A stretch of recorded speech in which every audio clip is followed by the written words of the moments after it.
संभाजीनगर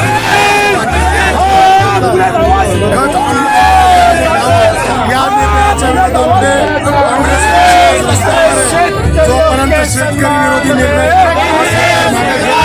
तोपर्यंत काँग्रेस पक्ष अधिक तीव्रतेने आंदोलन त्याला शिक्षण घेतलं नाही ऑनलाईन कशा पद्धतीने करत जर ऑनलाईनच तो करू शकला नाही तर त्याला खत आणि बी बियाणे मिळणार नाहीये आणि खत बी बियाणे जर मिळाले नाही तर अन्य धान्य भारतामध्ये उपलब्ध होणार नाहीये आणि पुन्हा आपण परकीयावर अवलंबून राहू हा मोदीचा डाव आहे. तर प्रत्येक गोष्ट आम्ही परकीयावर अवलंबून राहिलो पाहिजे. जसं गॅस डिझेल पेट्रोल याचा जो तुटवडा चालतोय तसा अन्य धान्याचा सुद्धा तुटवडा जाणवणार आहे आणि याला जर कोण कारणीभूत असेल तर ते फक्त मोदी सरकार राहणार आहे. आणि म्हणून आम्ही काँग्रेसच्या वतीनं त्यांचा या ठिकाणी निषेध नोंदवण्यासाठी हा रास्ता रोको केलेला आहे.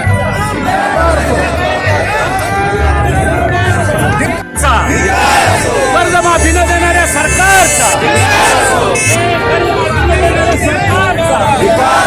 कर्जमाफी न देणाऱ्या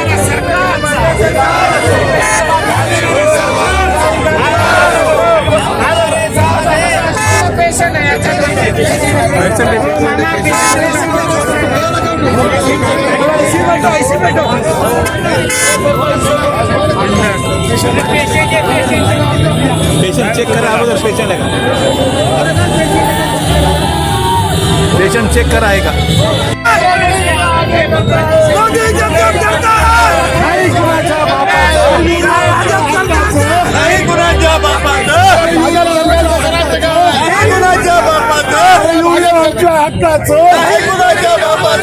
शेतकऱ्याला खताना देणारा सरकारचा शेतकऱ्याला खताना देणारा सरकारचा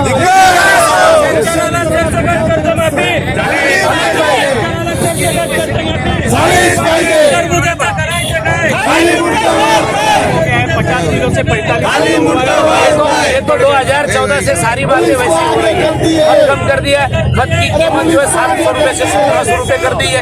वो बहुत आगे बातें अलग है. कम से कम किसान के सम्मान में आप बातें करते हैं तो कम से कम उनको खत तो दीजिए.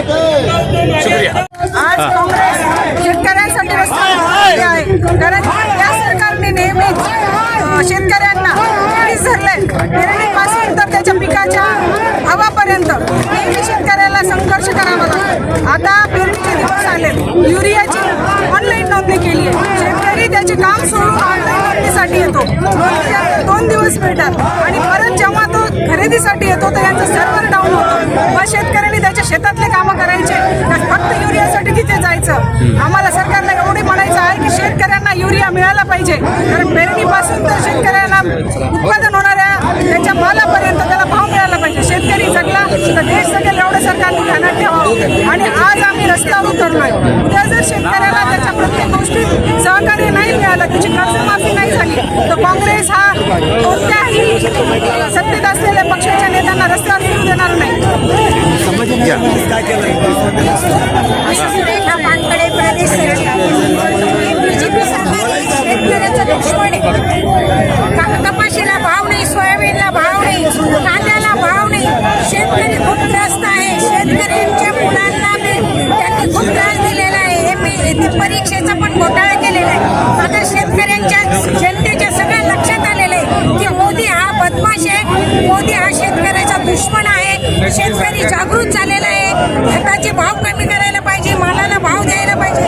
जर नाही दिले तर शेतकरी असंच आंदोलन करत राहील, बीजेपीच्या विरोधात लढत राहील आणि बीजेपीला पुढच्या वेळेस नो चान्स. त्यामुळे शेतकरी हा गरीब आहे, कष्ट करतो आणि पोट भरतो.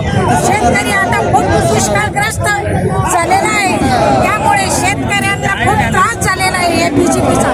मोदीचा तर खूप राग येतो पण यांनी मेशिन घोटाळ्यामुळे यांनी निवडून आणलेले आहे, पैशामुळे निवडून आणलेले. नाही तर जनतेच्या मनात काँग्रेसच आहे. आता पुढच्या वेळेस काँग्रेसच येणार आहे. बुकिंग झाली तर ते 2-2, 3-3 सेंटरवर बुकिंग होती.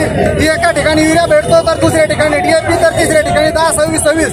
आणि खताची जी बुकिंग आहे ती त्यांच्या मनानं आहे. जी पिकाला लागते ती बुकिंग नसतं, एक्स्ट्राची बुकिंग आहे. आणि ती बुकिंग घ्यायला जर 2 दिवस गाडीने भेटली तर तिसऱ्या दिवशी ती बुकिंग कॅन्सल होती आणि 4थ्या दिवशी परत बुकिंग करायला लागते. परत बुकिंग करायची परत लिंक चालत नाही. आणि लिंक चालत नसून ह्या जे खताच्या ज्या किमती आहे त्या किमती ज्या वाढलेल्या आहे त्याच्यात ते 200-300 रुपये वाढून घेतले आणि लिंकिंग चालू आहे. खताची जी बुकिंग केल्याच्या नंतर परत त्याला खताचे लिंकिंग आहे त्याच्यासोबत त्या किट घ्या हे ज्या सर्व ज्या अटी आहे या शासनाने तात्काळ बंद करावा, नाहीतर हे आंदोलन असं चालू राहील. त्याचबरोबर परत आता जे खोटे आश्वासन दिलेले आहे सरकारनं 30 जून पर्यंत कर्जमाफी कर्जमाफी न करता हे आता 30 जून पर्यंत कर्जमाफी न करता हे खताच्या खोटे भाव आणि खोटीचे लिंकिंग चालू आहे. हे सरकार जे ऑनलाईन पद्धत अवलंबली खतासाठी तिथं शक्यतो तर कोणत्या शेतकऱ्याला ऑनलाईन करताच येत नाही आणि जे ऑनलाईन केलं बी ते खत त्याच्या गावापासून 50 किलोमीटर दुसऱ्या दुकानावर बुकिंग होऊ राहिलं, त्याला ते आणण्याचे खर्च वाढू राहिले. विशेष म्हणजे त्या भेटत सुद्धा नाही वेळेवर. मग एकच म्हणणं आहे सरकारनं 100% शेतकऱ्याला तर हे ऑनलाईन करताच येत नाही, ऑनलाईन पद्धत बंद करा आणि जसं रेग्युलर खत भेटतो त्या पद्धतीनं द्यायला द्या. दुकानावर खत द्यावं नाही.